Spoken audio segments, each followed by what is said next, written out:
Captain Jake Morrison stood in front of the large view screen on the bridge of the human research ship New Horizon.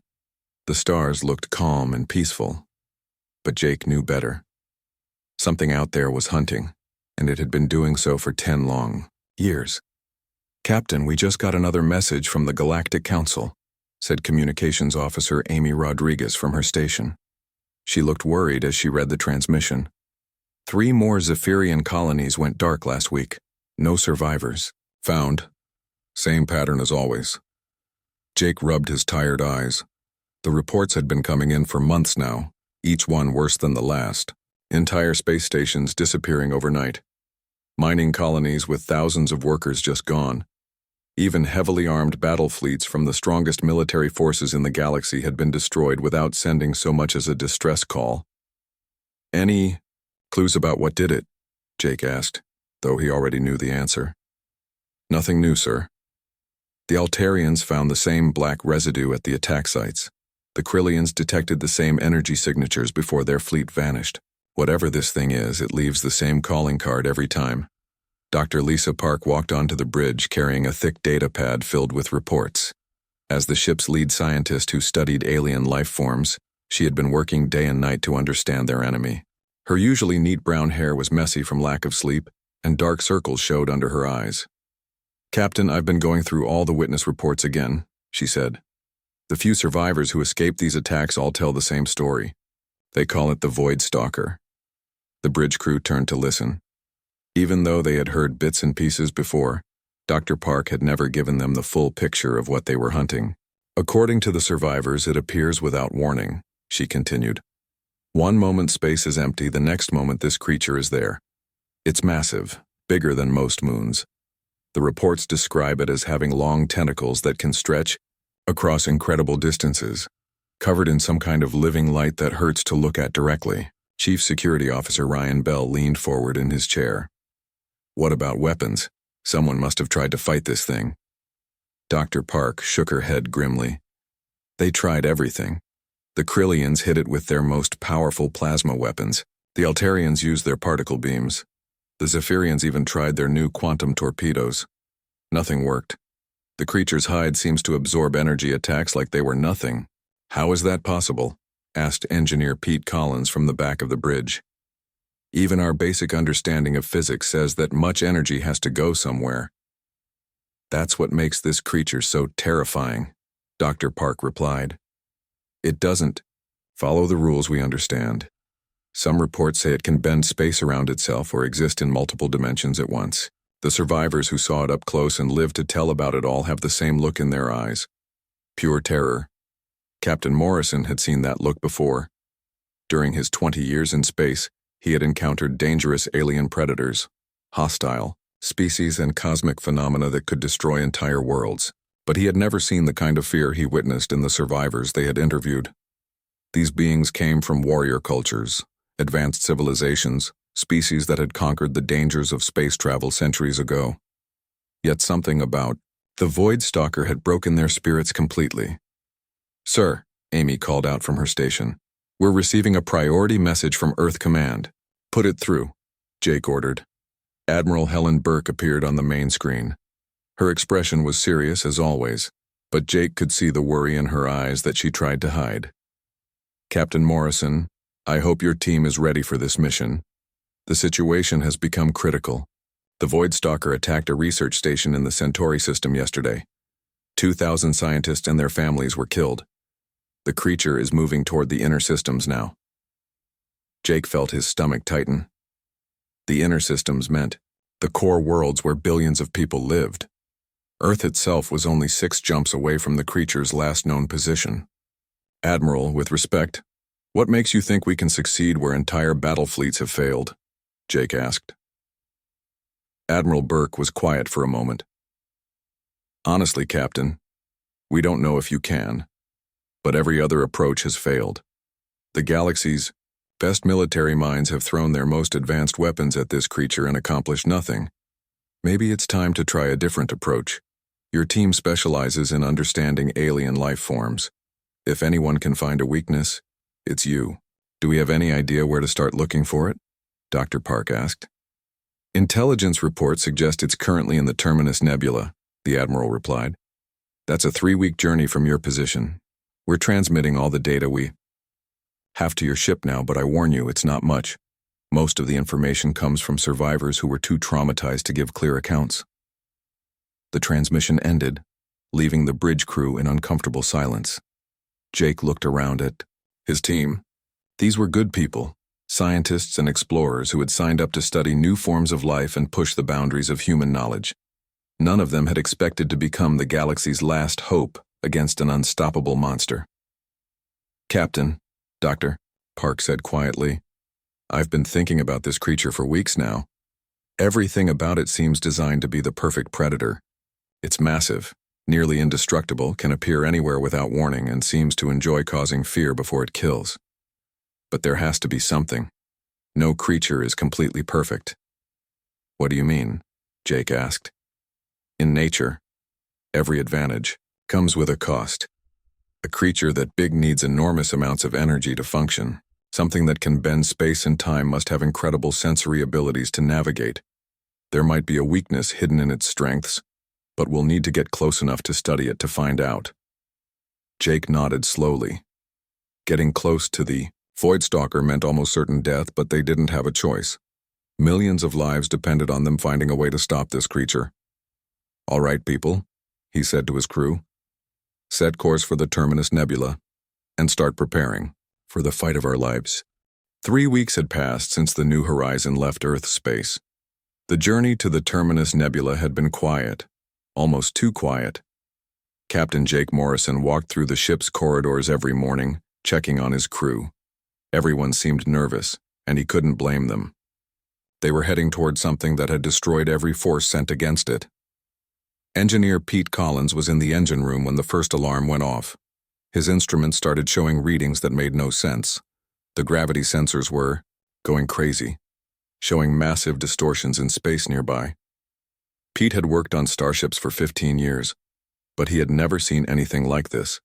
Captain to the bridge, Pete called over the ship's communication system. We've got a problem down here. The gravity readings are off the charts. Jake ran to the bridge where Dr. Lisa Park was already studying her screens. Her face had gone, pale as she looked at the data coming in from their sensors. Captain, there's something massive out there, she said. The computer can't even calculate how big it is. The mass readings keep changing, like whatever it is exists in multiple places at once. Amy Rodriguez turned from her communication station. Sir, I'm picking up some kind of signal. It's not radio or any frequency we know. It's like the signal is being transmitted directly into space itself. Can you make sense of it? Jake asked. No, sir. But every time it pulses, our instruments detect another gravity wave. Whatever is sending this signal is huge. Chief Security Officer Ryan Bell stood up from his station and walked to the main view screen. Captain, I think we found what we came looking for. Jake joined him at the screen. At first he saw nothing but the usual stars and cosmic dust of the nebula. Then Pete adjusted the sensors, and suddenly they could see it. The thing that had terrorized 17 star systems was right in front of them. The Voidstalker was beyond anything Jake had imagined. It looked like a mountain of living darkness floating in space, covered in lights that moved and pulsed like a heartbeat. Long tentacles stretched out from its main body, each one bigger than their entire ship. The creature was so large that Jake's mind had trouble understanding what he was seeing. My God, Dr. Park whispered. The reports didn't do it justice. It's beautiful and terrible at the same time. The creature's surface seemed to shift and change as they watched. Sometimes it looked solid, like black metal covered in glowing veins. Other times it appeared to be made of pure energy, crackling with power that bent the light around it. Dozens of eyes opened and closed across its surface, each one the size of a city block. It knows we're here, Ryan said. Look at those eyes. They're all turning toward us. Jake felt a chill run down his spine. The creature's attention was now focused entirely on their small ship. He could feel its presence in his mind, like a cold weight pressing down on his thoughts. Images flashed through his head, memories that weren't his own, showing the destruction of countless worlds and civilizations. Captain, Pete called from the engine room. The creature is moving toward us. Whatever powers this thing, it's fast, really fast. On the view screen, they could see the massive form of the Void Stalker turning in their direction. Its tentacles began reaching toward them across the empty space, moving with impossible speed and grace. The distance between them was shrinking, rapidly. "All hands, battle stations," Jake ordered. "Ryan, prepare all weapons. Maybe we can at least slow it down." Ryan's fingers flew over his control panel, bringing their plasma cannons and particle beam weapons online. "Weapons ready, Captain. But based on the reports, I don't think they'll do much good." "Fire everything," Jake commanded. The New Horizons. Weapons blazed to life, sending streams of energy toward the approaching monster. The plasma bolts and particle beams struck the creature's hide and simply disappeared, absorbed without causing any visible damage. The Void Stalker didn't even slow down. "No effect, Captain," Ryan reported. "It's like we're throwing pebbles at a mountain." Dr. Park was studying her readings frantically.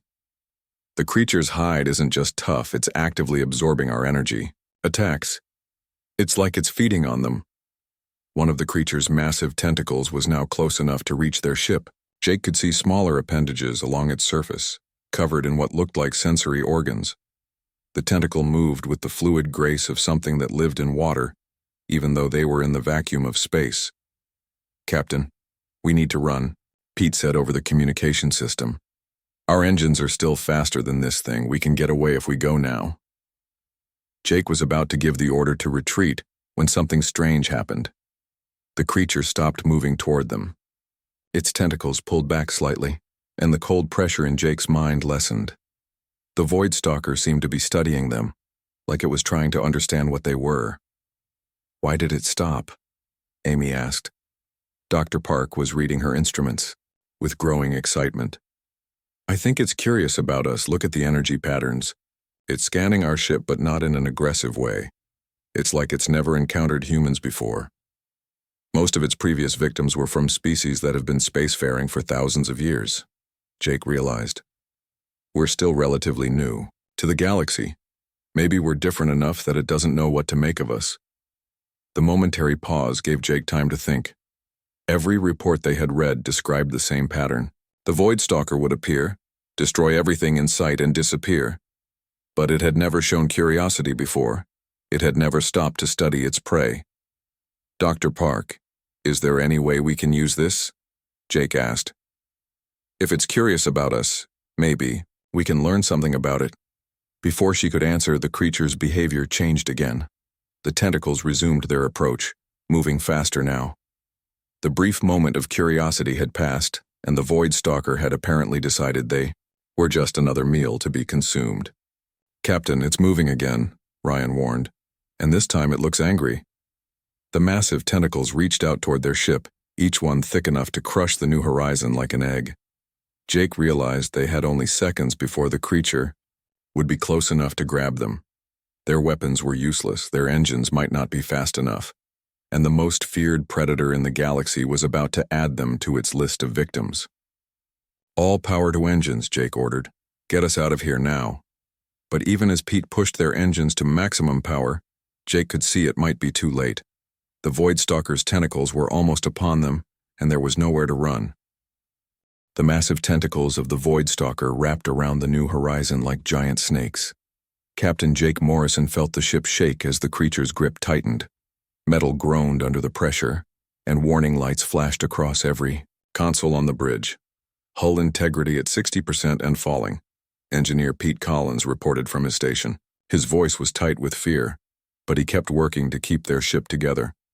Dr. Lisa Park watched her instruments in horror as the creature began pulling them closer to its main body. "Captain, the psychic pressure is increasing. It's trying to get inside our minds." Jake could feel it too. Cold thoughts that weren't his own pressed against his consciousness. He saw flashes of other ships, other crews that had faced this monster. He watched their final moments as the Void Stalker consumed them, feeding not just on their bodies but on their terror and despair. "Fight it," Jake ordered his crew. "Don't let it into your heads." Communications Officer Amy Rodriguez was at her station, desperately trying to send a distress signal to any nearby ships. She had been working for 20 minutes to reach someone, anyone who might help them. The creature's energy field was blocking most of their transmissions, but she kept trying. Still no response from the outer colonies, Amy reported. Wait, I'm getting something from the mining station at Kepler 7. She adjusted her controls, trying to clean up the signal.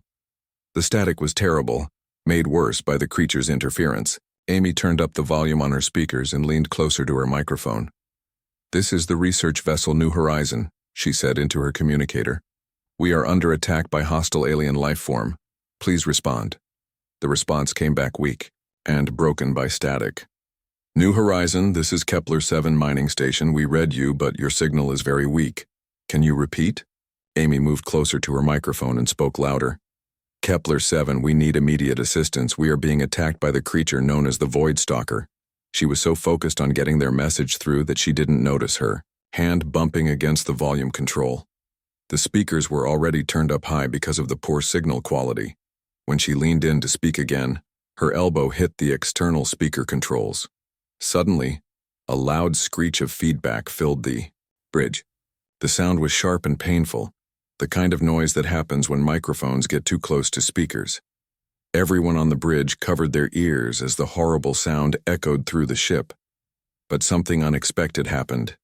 The moment the feedback screech reached the external speakers, the Void Stalker reacted violently. The creature's grip on their ship suddenly loosened. Its massive tentacles pulled back as if they had been burned. The monster let out what could only be described as a roar of pain that seemed to shake space itself. "What just happened?"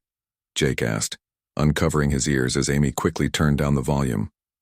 Dr. Park was staring at her instruments in amazement. "Captain, the creature's energy readings just spiked massively.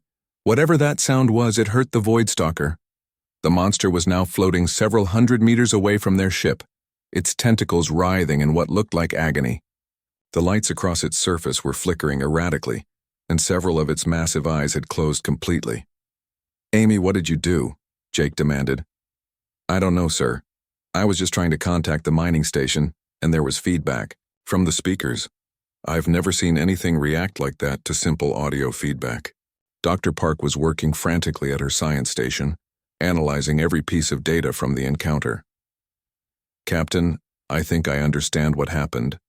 The creature's sensory abilities are far beyond anything we've encountered. It can detect ships across entire star systems, sense thoughts and emotions, even perceive things in multiple dimensions." "So?" Chief Security Officer Ryan Bell asked. "So its senses are incredibly powerful, but that also makes them incredibly sensitive. The feedback sound that barely bothered us was like a sonic weapon to the Void Stalker. Its enhanced hearing made that simple screech into something agonizing." Jake looked at the creature floating in the distance.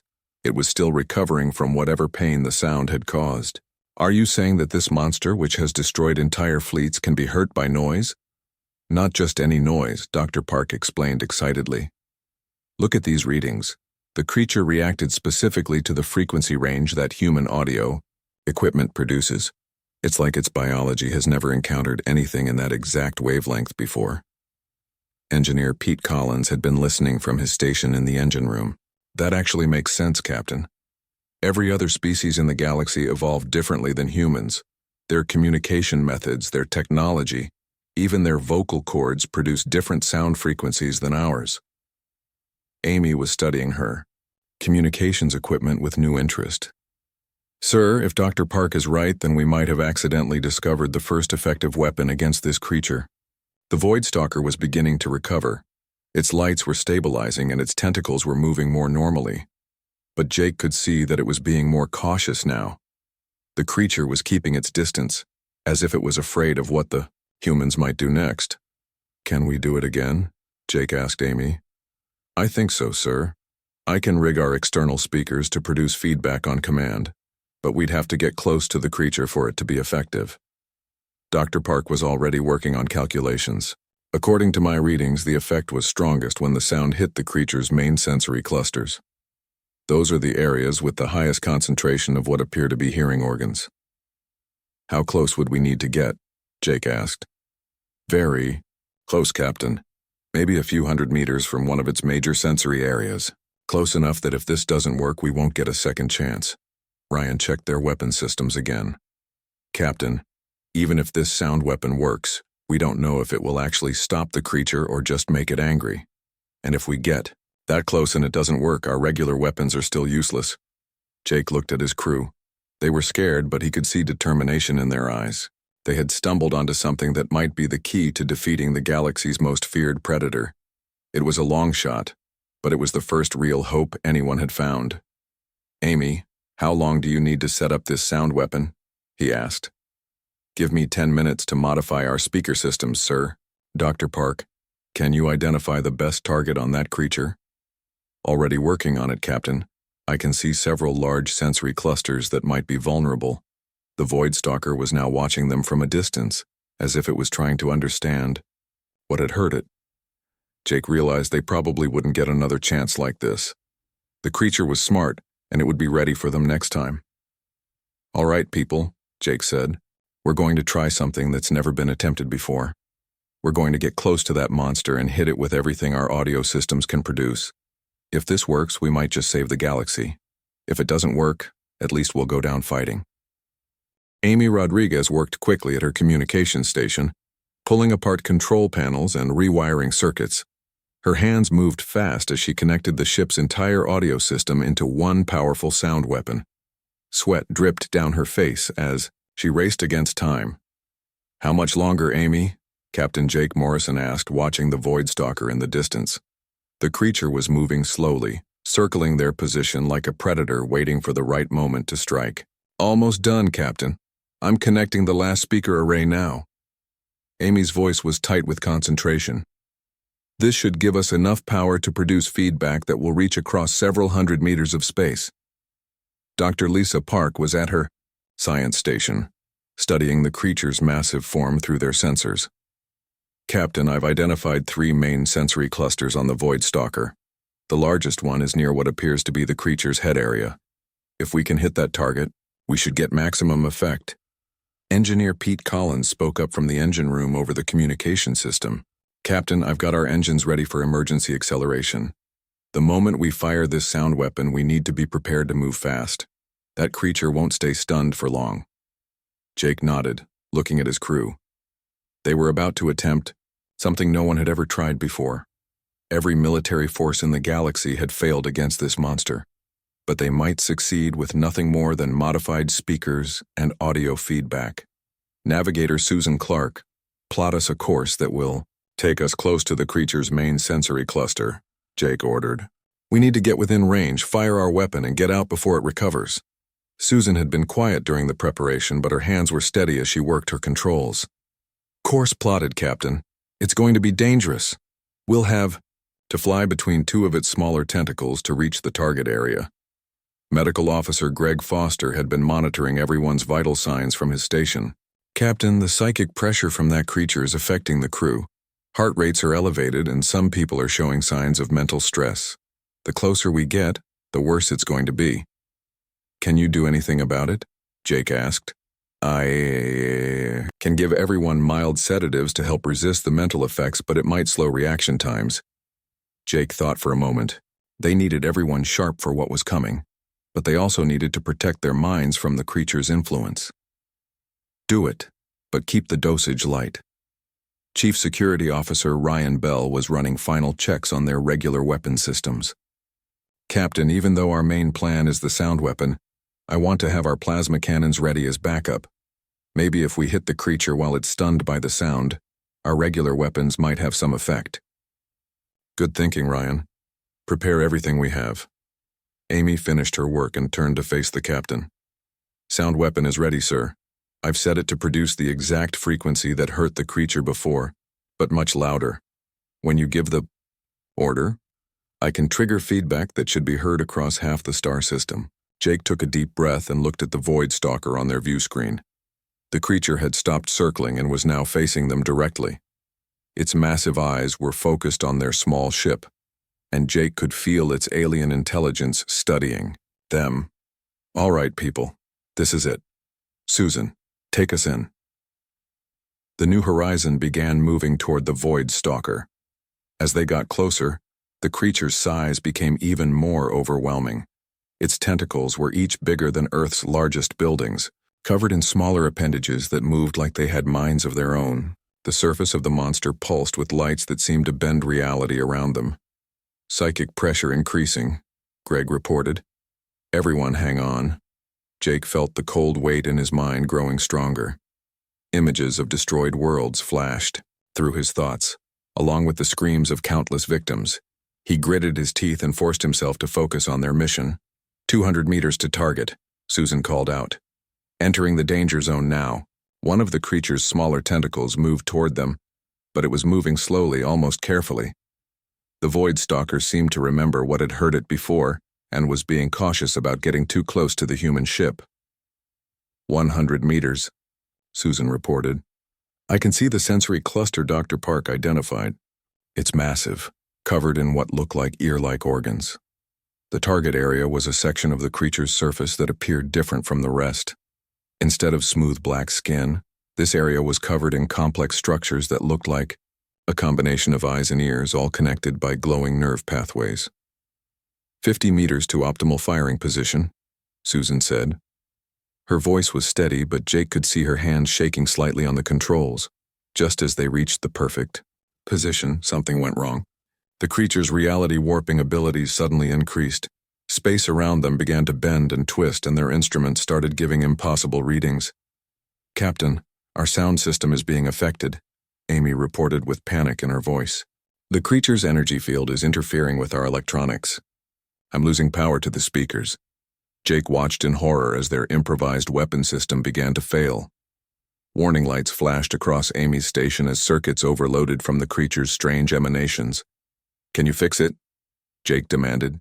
Amy's fingers flew over her controls, trying to reroute power and bypass damaged systems. I'm trying, Captain, but the interference is too strong. We're losing audio capability across the ship. The Void Stalker seemed to sense their vulnerability. Its tentacles began moving toward them more aggressively, no longer cautious about the threat they might pose. The creature's massive eyes focused on their ship with what looked like satisfaction, as if it knew their weapon had failed.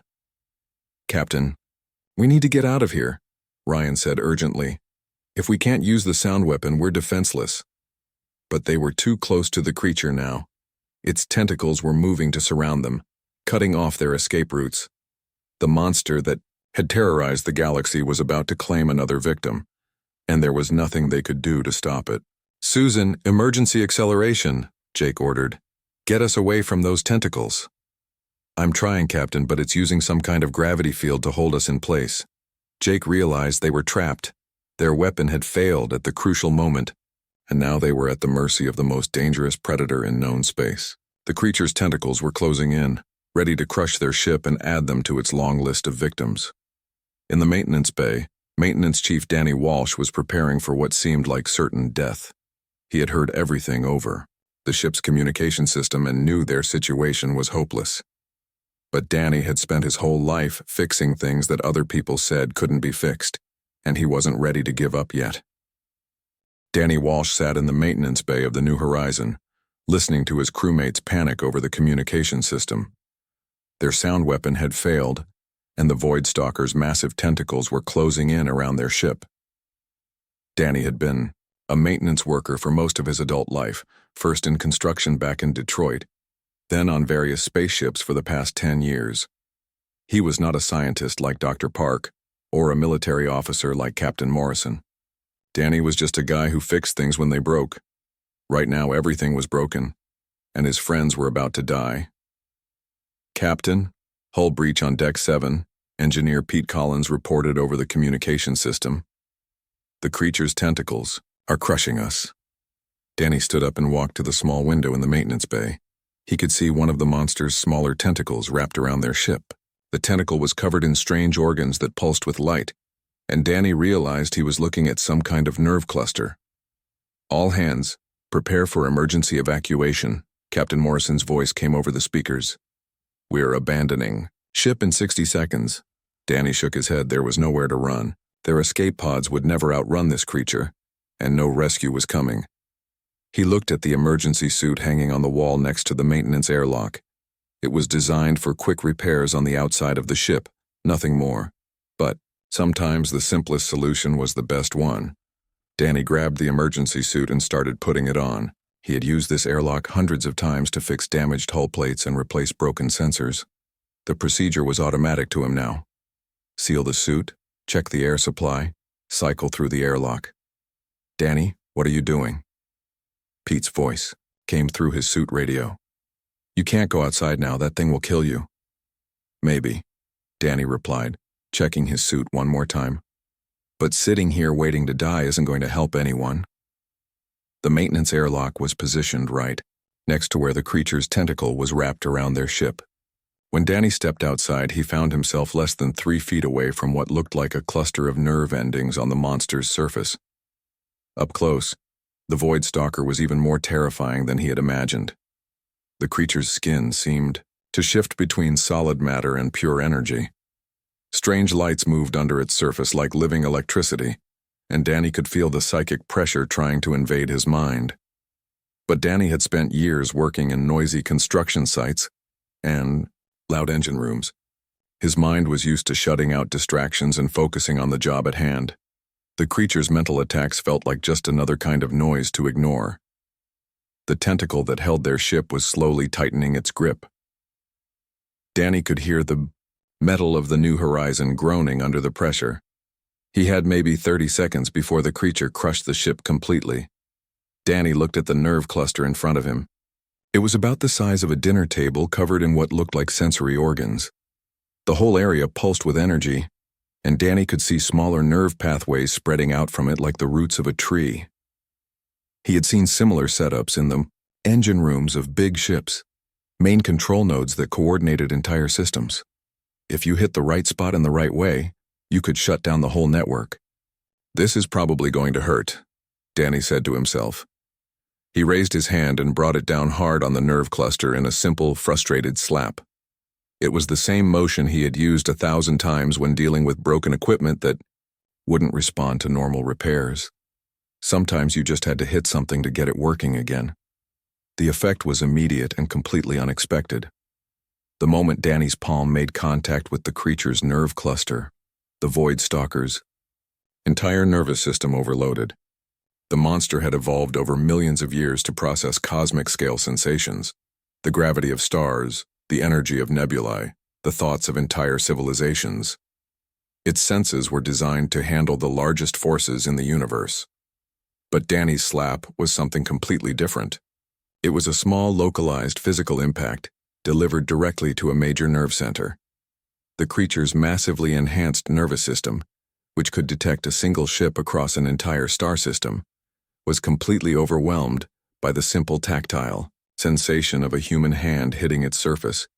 Every light on the Void Stalker's surface flickered and went out. Its tentacles went limp, releasing the New Horizon as the creature's consciousness simply shut down from sensory overload. The monster that had terrorized 17 star systems fell into what could only be described as the universe's largest fainting spell. Danny found himself floating next to an unconscious cosmic horror, still not entirely sure what had just happened. "Danny," Captain Morrison's voice came through his radio. "What did you do?" "I don't know, Captain," Danny replied honestly. "I just hit it. Sometimes when things aren't working right, you have to give them a good smack." Dr. Park's excited voice came over the communication system. "The creature's completely unconscious. All its energy readings have dropped to minimal levels. Danny, you just defeated the most feared predator in the galaxy with a slap." Danny looked at his hand, then at the massive, unconscious creature floating in space around him. Well, I'll be damned. That actually worked. Within hours, news of the Void Stalker's defeat spread across the galaxy. The species that had lived in terror of the creature could barely believe what they were hearing. Advanced civilizations that had spent centuries developing weapons to fight the monster learned that it had been defeated by a maintenance worker who got annoyed and hit it. The Galactic Council immediately requested full details of the battle. When they learned that humanity's secret weapon was literally just slapping things that weren't working properly, the response was a mixture of disbelief, respect, and confusion. Danny became the most famous human in the galaxy almost overnight. Reporters from dozens of worlds wanted to interview the man who had saved everyone with a single slap. When they asked him how he knew it would work, His answer became as legendary as the deed itself. "I didn't know it would work," Danny told them. "I was just really annoyed that our equipment broke down right when we needed it most. Back home in Detroit, when something's not working right, you give it a good smack and see if that fixes it. I guess it works on space monsters too." The Voidstalker remained unconscious for weeks after the incident. When it finally began to show signs of recovery, scientists discovered that it had developed what appeared to be a severe phobia of anything human-related. The mere sight of human ships was enough to make the creature flee in the opposite direction. Danny went back to his job as a maintenance worker. Though he had to deal with being the most famous maintenance worker in galactic history, he never quite got used to the attention. But he was proud that his simple, practical approach to problem-solving had saved so many lives. And across the galaxy, whenever someone encountered a problem that seemed impossible to solve, they remembered the story of Danny Walsh and the Voidstalker.